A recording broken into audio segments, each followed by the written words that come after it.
I was really bad at school. Even though I tried really hard, I still didn't get the GPAs and all that. So out of school, I just kept working in the juice bar sandwich shop that I was working at during college.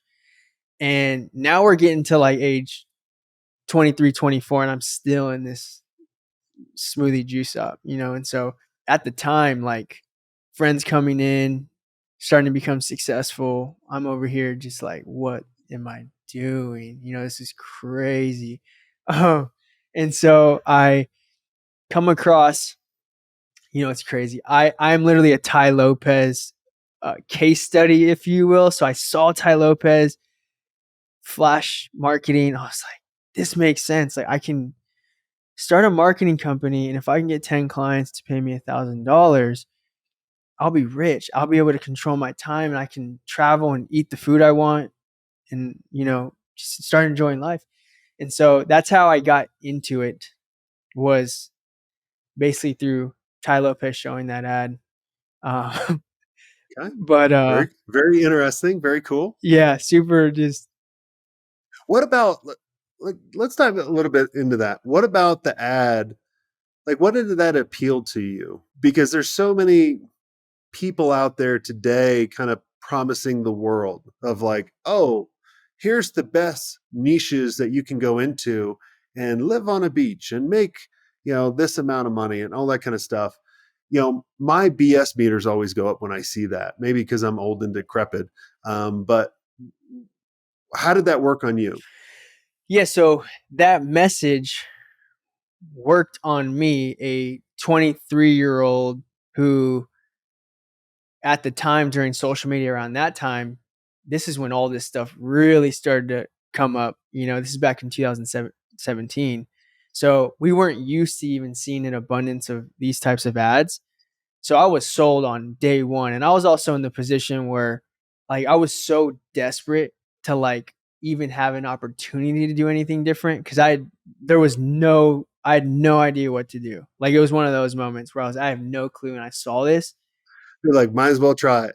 Yeah, I was like, well, he made it so simple. He was like, businesses struggle with getting leads and customers, and there's so many businesses that can pay you $1,000 a month to help them out. And if you can get 10, you can run your own, marketing consulting or an agency making 10,000 a month. And it just made so much sense to me. And so the funny thing is I go in and realize this is way harder than what was advertised. But at the end of the day, I know this is a proven business model, and we're not building a rocket here. This is proven. Like there's agencies, they've been around for decades. I just now need to find out how to actually do this. So I paid $700 just to come across the idea that a digital marketing agency was a viable business that I could jump feet first into, or head first. So let's kind of fast forward maybe a year from then. Where was the business after the first year? So I didn't get my first client until month 7, which was brutal. And then I basically end year 1 with 20 grand in revenue. uh, 20 grand in revenue. What kept you motivated to keep pushing on? Because there's a lot of people listening right now. They may have that 20 grand in their mind. That may be 500 for them. That could be 10,000. It could be 1,000, whatever it is. What kept you motivated or inspired to go on to the second year? So my number one driver was the fact that, like, honestly, the pain of continuing to work in that restaurant, like when I knew I wasn't smart in school, but I knew I was like something. I knew I was good at like other things, good communicator, great work ethic.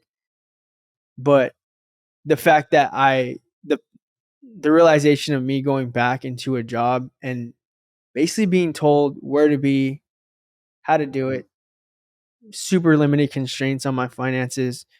I like to work out a lot. And so when I was looking at food menus, I always had to look at like how much things were. Like even for food, that stuff bothered me crazy. So when it came to the agency, the pain of like prospecting, learning sales, you know, working 12, 14 hours from the kitchen table in my $600 room in my apartment in Scottsdale, like Mhm. that was nowhere near the pain of going back into that job to like just continue doing the making juices, cleaning the stuff.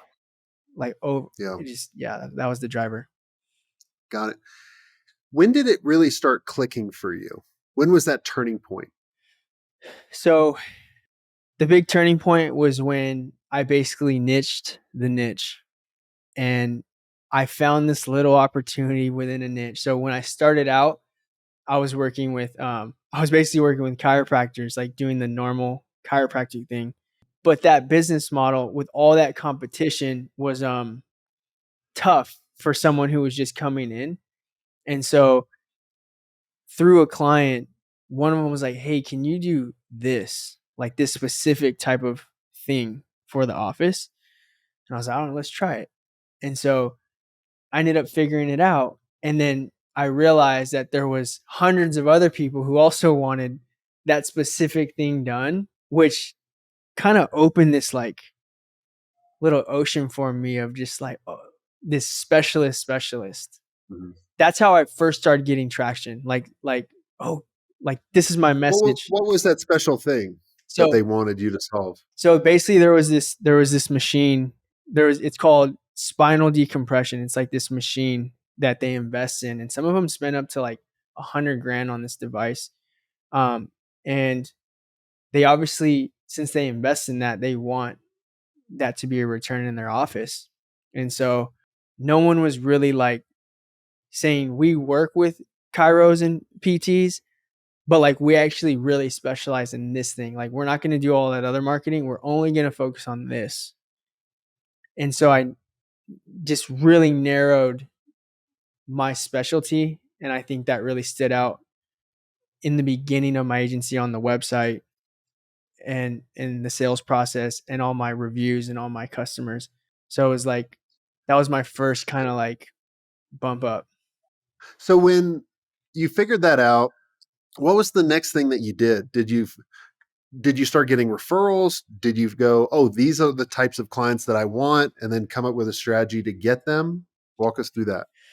Yeah. So, um, as I figured it out and I started learning about that specific sort of patient demographic and the client and the lingo and all the technology, I really did start becoming an industry leading, like, uh, expert. And so I started getting a lot of referrals and I started diving super deep into the marketing strategy, and my marketing results was a lot more consistent. And since these sorts of customer LTVs for the client was like anywhere from 4 to 8K, it was easy for me to justify my at the time $1,500 a month price. Because if we brought one, we're good. If we brought two, it's like hell yeah. If we brought five, it's let's go. And so it's hard to justify price $1,500 price on like these normal Chiro PT services when that patient might only be worth $300 to $500, right? You have to bring in so many more. So that was another, through the grapevine finding was like, if I can advertise something more expensive, it can justify my higher price point. Got it. So once I niched down, all my email marketing, cold email was all focused on this exact type of client, which the list building was on this exact type of client. The website was the exact type of client. All the case studies, the exact type of client. I was just screaming like I only work with these guys, right? And so that's what really kind of got me to that like 20K a month level, 30K a month level. When did you start raising your prices? So basically what happened was along the journey we go to 50K a month, and at the time we are just a basic Facebook ads agency where we run the ads, their staff calls the leads, and we just hope their staff gets the leads in the office like we want them to, so the doctor can have as many opportunities to scale and make revenue. And throughout that like third year ish, what I realized is we basically started to become a commodity agency. Like everyone was doing the same thing. Like there was no big differentiator. Everyone can run ads. Everyone can, you know, try to teach the clients on how to follow up with leads. And it's just all the same shit. And so really what was happening was we were commoditized. So there was a huge race to the bottom on price. Like all these agencies are now flooding in. Oh, I'll do it for 1,000. Oh, I'll do it for 800. I was like, where is this going? Because at at the time of 50K, this is when I really started to understand how big churn had an impact on my growth. And so at 50K, we'd bring on 5 to 7 clients a month, work super hard to get them. But right out that back door was 5 to 7 clients. And this happened for like 4 or 5 months. And around that time, I was like so frustrated because one, we're putting all this work and not growing. And then two, my clients weren't getting the results that I wanted now that I had a lot more. And so what we decided to do was the big problem was the phones. And so it finally took the last straw where one client was like, these leads suck. This doesn't work. We're canceling. And I was like, all right, check this out. Stay on one more month. This month, we're calling the leads. Like literally me and my COO now, we're going to call these leads and see what we can do. We're basically going to taste our own medicine. Like, let's see how bad these leads are because I'm tired of hearing that. And so we end up calling the leads. And that month, we literally like 4 point something X the amount of people through the door. And that's when the light bulb moment went off. Holy cow. Like, this is very possible. You just need someone on the phone who actually is gives a shit and is gonna bring some sales skills and bring some energy to the calls and build rapport and like follow a process and be motivated to help turn this as many leads as possible into appointments. Like that's the broken piece. So from there, we do it for another month, and then we're like, holy cow, this is like crazy. So now what we're gonna do, since we can't do this anymore, is we're gonna hire someone to do it. So we go on Indeed, put our first Indeed job post, hire a failing real estate agent full time. This is like our first full time scheduler. She's now working in my apartment with my COO. This is like the funniest story. And she basically takes it right from where we are and just starts getting these results too. And that's when I noticed, okay, one, we need to increase our price because I think she's at the time, she's like 4.5K a month. Like she's an American. We didn't go overseas. Like we got to improve the prices. So that's where we literally go from 1,500 to 2,500, which is a good little price jump. And that's when I knew, okay, we're literally going to build out this team to just take over the entire thing for our clients. The benefit of us successfully scaling from that first girl to 3 people to 5 to 10 to where we're at now, which is like 23, 24, is our retention drastically reduced. Our referrals like went absolutely through the roof, and our prices continue to climb because we successfully did what we said we were going to do, which was we're going to take over the entire phone process. You're not going to touch anything. We're going to qualify them, making sure they're good candidates for your office, and we're going to make this the easiest marketing campaign you've ever done in your entire life starting this week. And we would successfully do it. So I know that's a long Yeah. answer, but that's kind of what happened. No, I think a lot of people listening, especially ones that run ads, paid traffic, or even SEO traffic, and they especially do it for the smaller businesses. They're driving the leads, but yeah, like you said, a lot of their office managers, those people that are supposedly following up, they're not doing a good job because they don't give a shit. Mhm. But what I like what you've done is you've created a solution, right? Like people come to agencies for one thing, to solve a problem and to solve it quickly and also to take them out of it. I always hate when I hire an agency and then I have to do more work than they're doing. Mhm. I'm like, that doesn't make any sense, right? But the most successful ones, they make it easier. It's kind of like hiring a good operator in your company. A bad operator will actually create more work, create more systems. A good operator is going to come in, they're going to save you time, they're going to give you more freedom to do the stuff that no one else can do. Like when I hire people, whether it be part of the team, a vendor coming in, my whole thing is I want you to take things off of me or my team's plate and amplify. And I think, I applaud you for kind of diving into that, going kind of throwing that last ditch effort to that client, be like, dude, give me one more month. We'll call these leads for you. Right.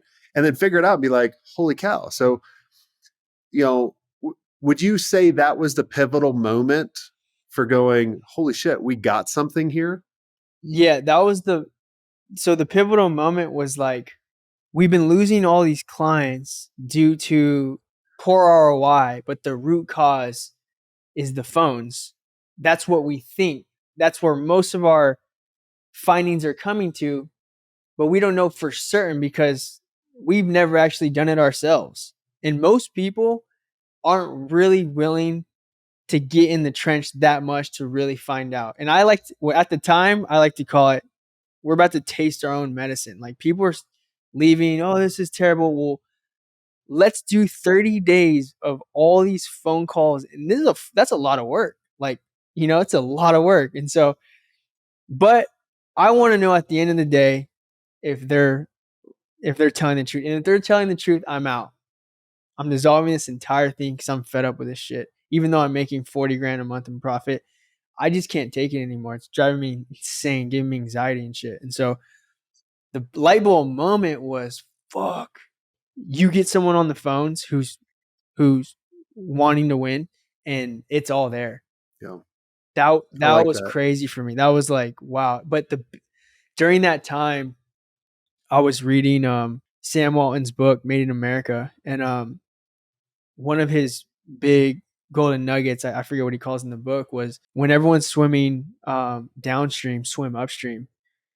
And at that time, no one was willing to solve this insane, crazy problem of lead handling for these businesses. Because if you think about it, you're taking on so much responsibility, and it's very clear now that if you can't get the results, that it is all your fault. There's no one else to blame now because you're taking in all responsibility over marketing and phones.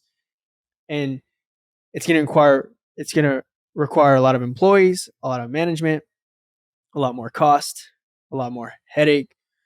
But I was listening to a lot of really good information at the time from also Jeff Bezos and Sam Walton and some Sam Owens, just around like building moats and doing difficult things. And the harder the problem, the more limited the competition. And that's when I was like, let's fucking do this. Like if we fail, Mhm. it's okay, but this is our opportunity to solve a big problem that no one is even near solving.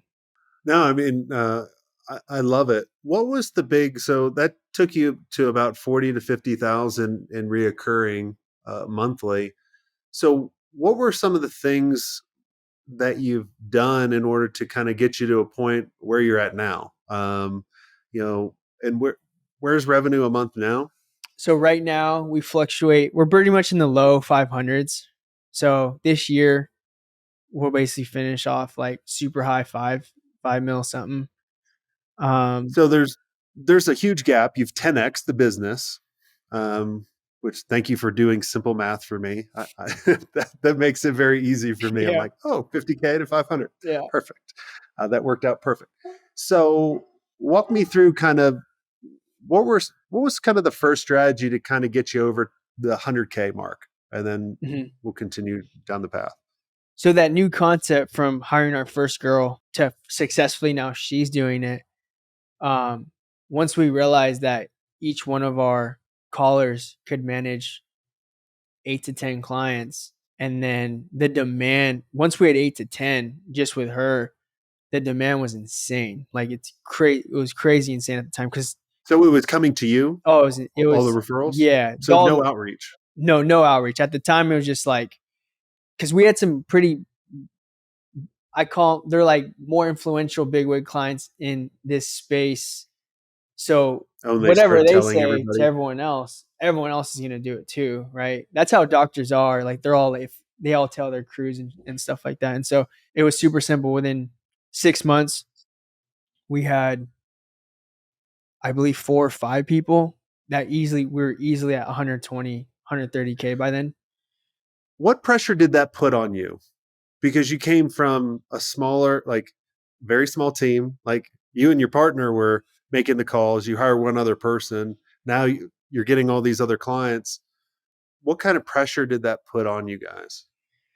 So it was pressure, but it was like exciting pressure because it was like we have this like opportunity, and the light at the end of the tunnel is really bright. And so it was just one of those moments where like work was just re-enjoyable. Like we are just like, holy cow, we kind of see this going in this direction pretty good. But the big pressure came from when we go from me and my two buddies basically working for me, and then now I have 10 employees where 7 of them are from Indeed. Like these aren't my friends anymore, these are like people. And now we have our office, and the next constraint was like this is where like systems and company culture and like just alignment and buy-in and knowing how to set goals and KPIs and knowing how to hire, knowing how to train,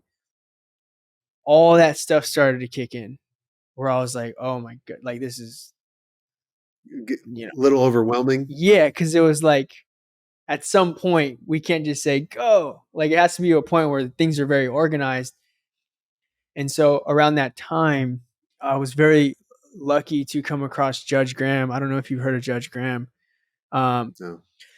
Judge Graham, um, basically big in the agency space, had a pretty high 8-figure exit, and then that agency rolled up and then sold for like I don't know, it was like 300-400 mil. So big, big in the agency space. But his big thing in terms of the consulting coaching he was going to put on was really just teaching people how to start building agency for enterprise value and what that means from the bottom to the top. Values, structure, meeting rhythms, how to hire, all these things that no one really wants to talk about.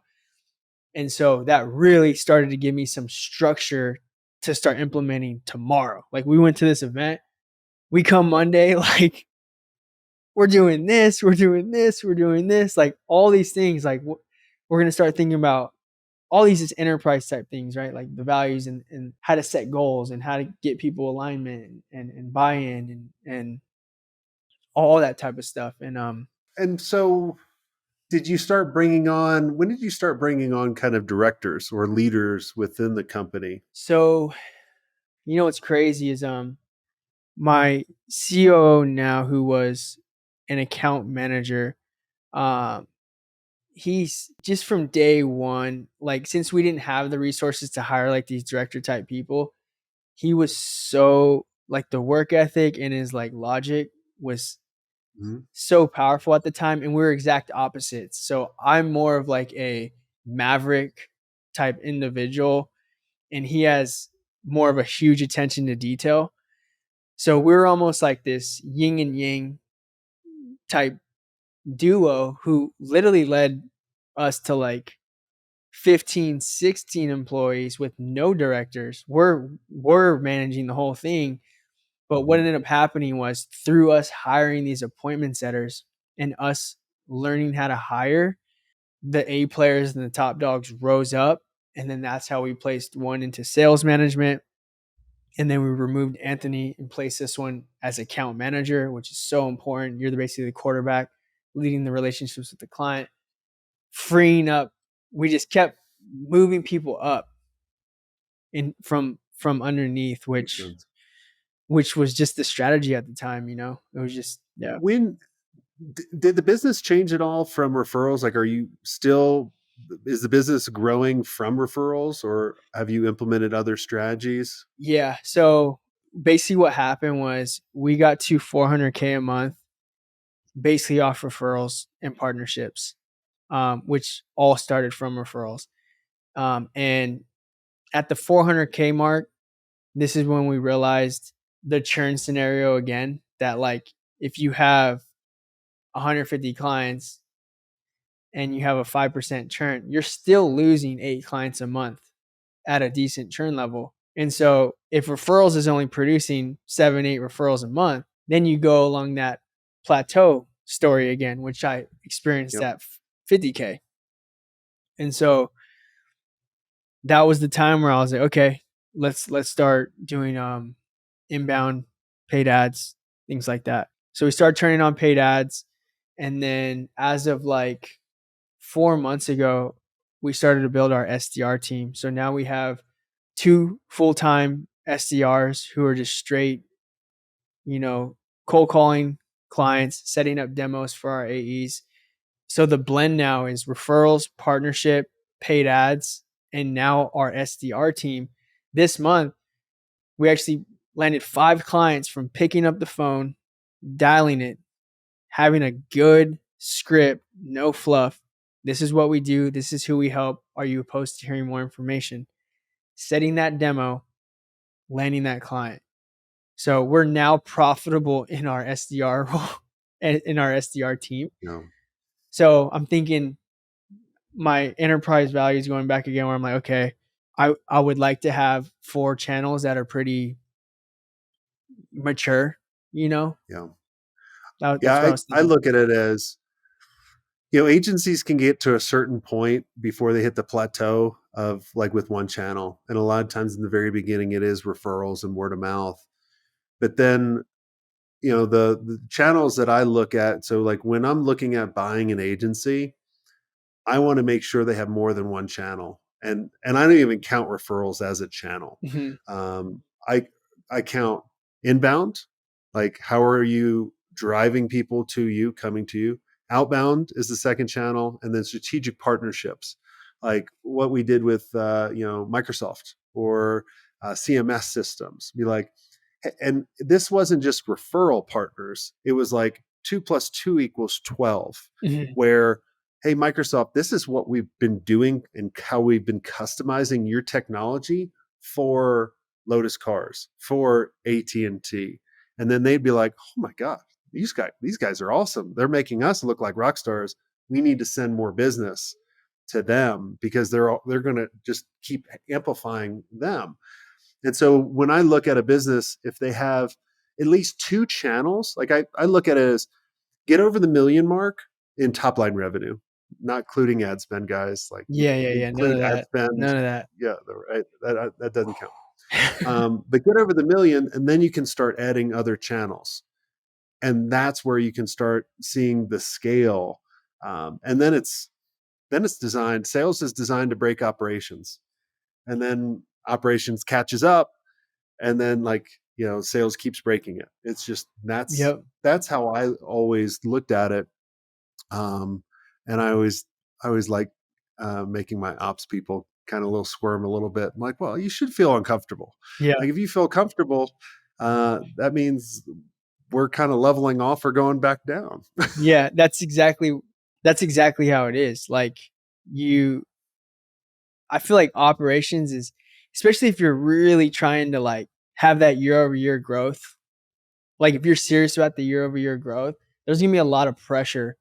There's gonna be a lot of seasons where it's like, holy Yep. shit, this is crazy, And I think that's the importance of like designing the culture around, hey, we're here to grow and make impact. And then I like when core values kind of corner the game plan in terms of like, this is how we're gonna operate and this is how we move.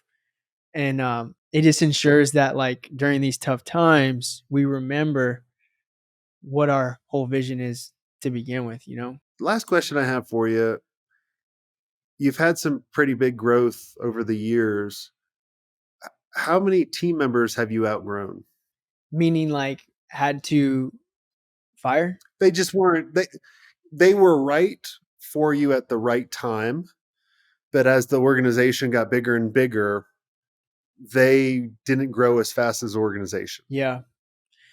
Did you So guys experience any of that? yeah, one right off the top of the head, tough decision. Um, those ones are tough, you know, especially when they've been around for a minute. How long did it take you to make that decision to kind of say, Way, "Hey, way too long. Like that first one was way too long, just because of like the whole, you know, yeah, been you've there. been with me forever." Yeah, yeah, it Yeah. was tough. Now, man, I'm just trying to recall. Like that's the first one that comes to my mind right now. Yeah. Is that one? Yeah, it's tough. I mean, there's a lot of people listening right now is they have people on their team, and here's a telltale sign that this is the case. If you looked at everyone on your team and you evaluate if each one of them came up to you tomorrow and they said, "Hey, I got another job, I'm leaving," which ones would you be sad or happy? The ones that you would be happy about are the ones that you probably need to make a decision to move on. It'd be better for them. Take it from someone that's been fired from every single job. Like, Hmm. you know, it sucks at that moment, but it's going to make them find the thing that they're really good at. Because if you know they're not good for your agency right now, they know it as well.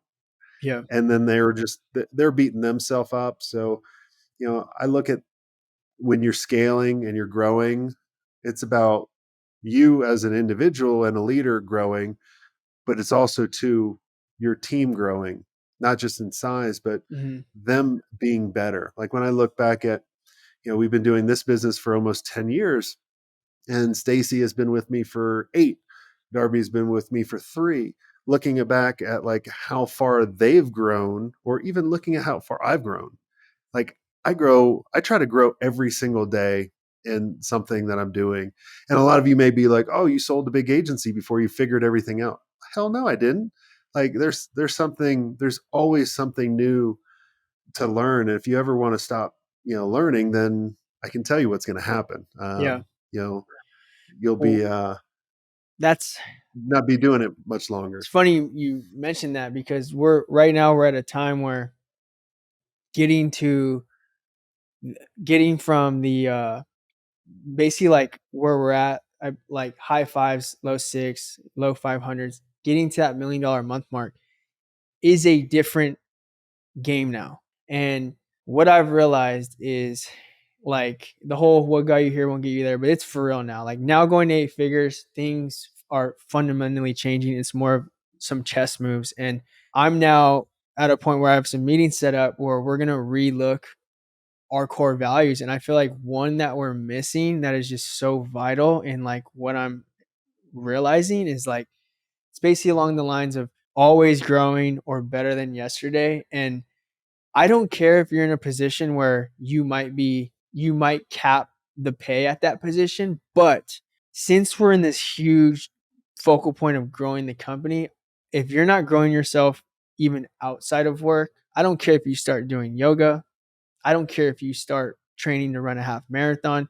All I know is that I want this to be a group where we're not stagnant and just coming to work and like that's it. Like so I kind of just related it. Like right now I'm just thinking like, you know, Yeah, it all changes. I mean, there's multiple levels. You know, when if you're under a million, that's a level. If you're a million to 3 million, it's another level. Then over the 3 million, it's another, and then under the 8 figure mark, it's a lever.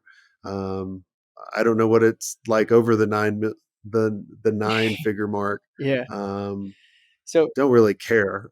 big one so big one for us is when you think about who would you be sad if they told you they had a job tomorrow? Well, if the people who you weren't sad about had a job, but you didn't even have the candidate flow to even replace them with better people. This is one of the bottlenecks and constraints we're facing right now. So literally at 4 o'clock, I have a third round interview with an in-house recruiter who we're hiring. We're actually hiring two recruiters.